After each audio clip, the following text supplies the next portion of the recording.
everyone, Monique here, doing my potatoes. I'm so excited. I love harvesting potatoes. Look, my first one. Okay, second. Okay, so history on this is that I planted 9 seed potatoes in this tub. Now this used to be a pond for my turtle that I would put outside for the summer. Well, last summer, don't you hate it when you put your hair back and it doesn't stay? Anyway, last summer, this turtle got out of the pond, went across the street to a neighbor's house. So yeah, he lost pond privileges and is staying in his winter enclosure in the house. And I drilled some holes in the bottom of this and made it my new potato garden. Of course, I cleaned it all up and everything before you all get at me. So here we go. There's another one. Yay! So I put all of the tops off to the side because when I replant this, I will put the tops on the bottom of the container so that it can be compost. There we go. Oh, and see here, right here, that's the seed potato I started with.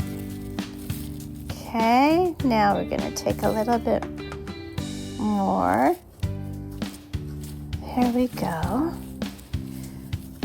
Dig around here. Oh, there's another one.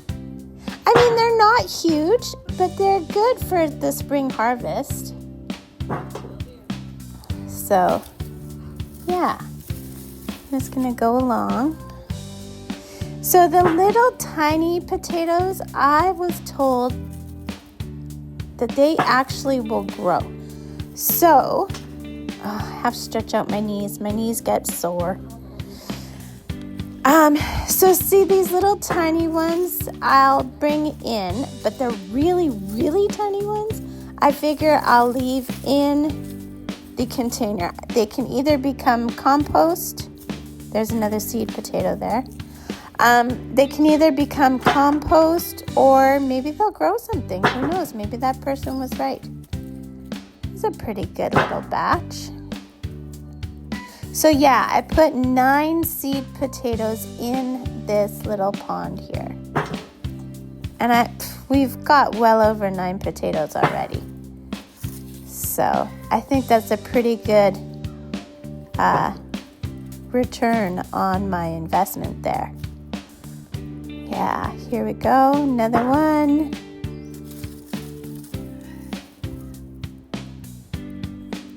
And I put compost in the bottom when I planted it as well. So you'll see here that, look at that, look at all the potatoes that came up. You'll see that I'm coming across compost that was on the bottom of the container from when I planted the first time.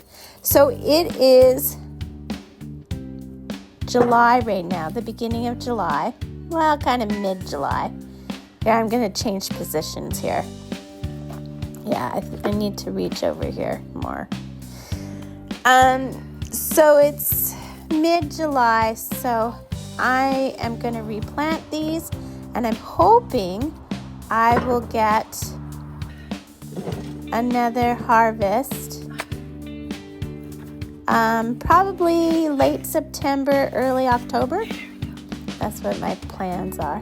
So I'm just going to take the dirt, put it in this pail, and then I will refill the compost. There's another potato. I will refill the compost on the bottom, put a layer of this dirt on top of the compost, then I'll plant my potatoes and put another layer of dirt on top of that. So I'm reusing the soil, but by putting the compost on the bottom there, it will release nutrients for the new growth. So, yeah. That's already a good amount of potatoes, hey? I'm probably pretty much done with the potatoes in here. But all those potatoes just from 9. That is not bad at all. Look at that. Oh, another one here. Well, I'm gonna just finish this up, and then, like I said, get this dirt out of here, and then yeah. Oh, here's another one. Oh, so exciting. It's like a treasure hunt in dirt, right? Like, it really is. See, my bucket's almost full of the dirt, so I'm guessing I'm getting close to the end of what I'm going to get for potatoes. So, there we go. Another one. Happy to... Oh, what was that? Oh, she's a baby, but that's okay. Those are tasty as well. Okay. So there's that compost I was talking about coming up from the bottom. There we go. There's another one of those tiny ones. I mean, it's not tiny, but it's like spring potatoes that you would get. And this, I guess, would be my spring potatoes, right? But we live in Canada, so you don't get very long of a season to grow. You can't even start planting. Well, for potatoes, these ones were planted in April. So April, May, June, beginning of July. So yeah, it's about 90 days. That, my friends, is what we got. So thanks for watching. Don't forget to hit the like and subscribe. Have a great day. Bye now.